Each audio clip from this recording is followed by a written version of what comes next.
Title: Sargon of Akkad, the world's first emperor. Long before the Roman Empire, before the pharaohs raised pyramids, before Alexander the Great ever swung a sword, there was Sargon of Akkad, the man who forged the first known empire in human history. A commoner who rose to command armies, conquer kings, and rule over millions. A man whose name echoed for centuries across Mesopotamia, as both a legend and a god. This is the story of Sargon, was the empire builder, the king of kings, down to the shadow behind all future emperors. Segment 1, The Mysterious Origins. Sargon's story begins in ancient Mesopotamia, around 2300 BCE in what is now modern-day Iraq. But unlike the kings who came before him, Sargon was not born into royalty. In fact, much of what we know about his early life comes from a semi-mythical account. The Sargon legend, an Akkadian text written centuries after his death. According to the legend, Sargon was born to a humble mother, possibly a priestess. As an infant, he was placed in a basket of reeds and set afloat on the Euphrates River, a tale that echoes the later story of Moses. He was found and raised by a gardener in the city of Kish. But Sargon's destiny would not be limited to digging in the dirt. As a young man, he served as a cupbearer to the king of Kish, an elite position that gave him access to the royal court. But Sargon had greater ambitions. He would soon seize power by the sword. Segment 2, The Rise of Akkad. Around 2334 BC, Sargon overthrew the king of Kish and began his campaign of conquest. At the time, Mesopotamia was not a united land. It was a patchwork of city-states, Ur, Uruk, Lagash, Umma, and others, each ruled by its own king, constantly at war with one another. Sargon, with a disciplined army and iron resolve, marched through these lands, defeating one rival after another. He founded a new capital, Akkad, or Agade, as it was known. Though its exact location remains unknown today, it became the heart of his empire. Sargon took the title King of Akkad, King of the Four Quarters of the world.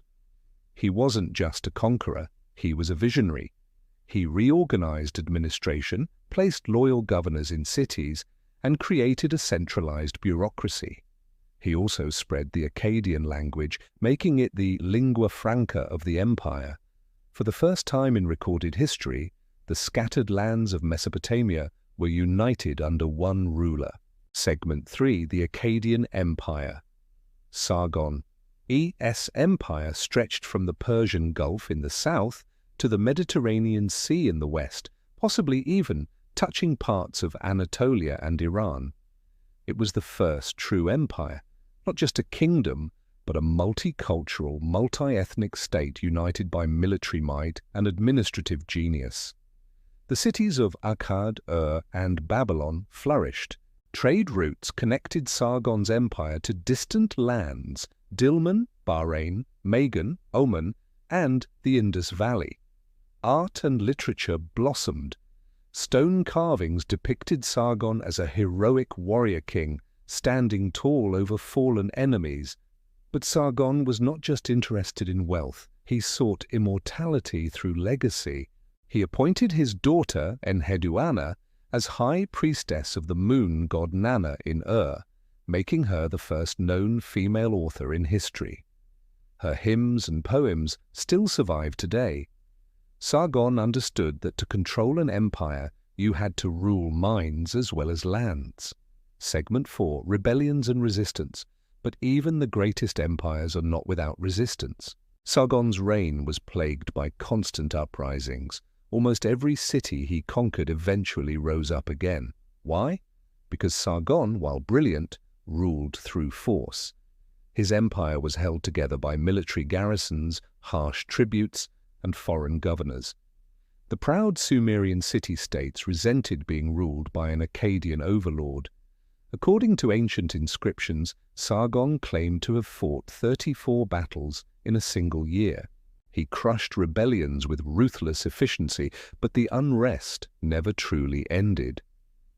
Even toward the end of his life, Sargon lamented in cuneiform tablets, "In my old age all the lands revolted against me, but with the help of the gods I defeated them all." His empire, vast and glorious, was also fragile and contested. Segment 5, Sargon's legacy and family. Sargon ruled for over 5 decades, a remarkable reign in such a violent age. After his death, his son Remush and grandson Manishtushu inherited the throne, continuing the Akkadian dynasty. But the true inheritor of Sargon's legacy was Naram-Sin, his grandson.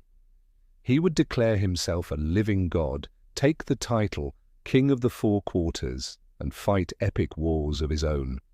But that's a story for another time. Sargon's dynasty lasted for around 150 years until the empire collapsed under invasion, famine, and internal strife. But even after the fall, Sargon's name lived on. Centuries later, Assyrian kings would call themselves sons of Sargon. Babylonian scribes copied his inscriptions. He became a mythic figure, half man, half god, in the eyes of future generations. Segment 6, Rediscovering Sargon. For thousands of years, Sargon's empire lay buried beneath the sands of time. The city of Akkad vanished without a trace. It wasn't until the 19th century, with the rise of archaeology in the Middle East, that his story began to re-emerge. Clay tablets, palace ruins, and royal inscriptions helped historians piece together the life of this long-forgotten emperor. What they found was astonishing. Sargon wasn't a myth, he was real. His empire was the foundation upon which all others stood. Sargon of Akkad wasn't just the first empire builder. He was the first model of what it meant to rule the world. Segment 7. Why Sargon still matters. Why does Sargon still matter today? Because his story is the beginning of the imperial age. The blueprint he forged would be followed by kings and emperors for millennia. A powerful capital, a standing army, a unified language, a centralized administration, and a ruler who saw himself as chosen by the gods. Sargon taught the world that power could come from anywhere, even a gardener's hut. He showed that a man could rise above birth, seize destiny, and shape the course of civilization. From Julius Caesar to Genghis Khan, from Napoleon to the modern state, echoes of Sargon still ripple through history. He was not born a king, he became one, and in doing so, he became the first emperor the world had ever known. Thank you for watching. The story of Sargon is one of ambition, brilliance, and empire. A story as old as time and as relevant as ever. If you enjoyed this journey into ancient history,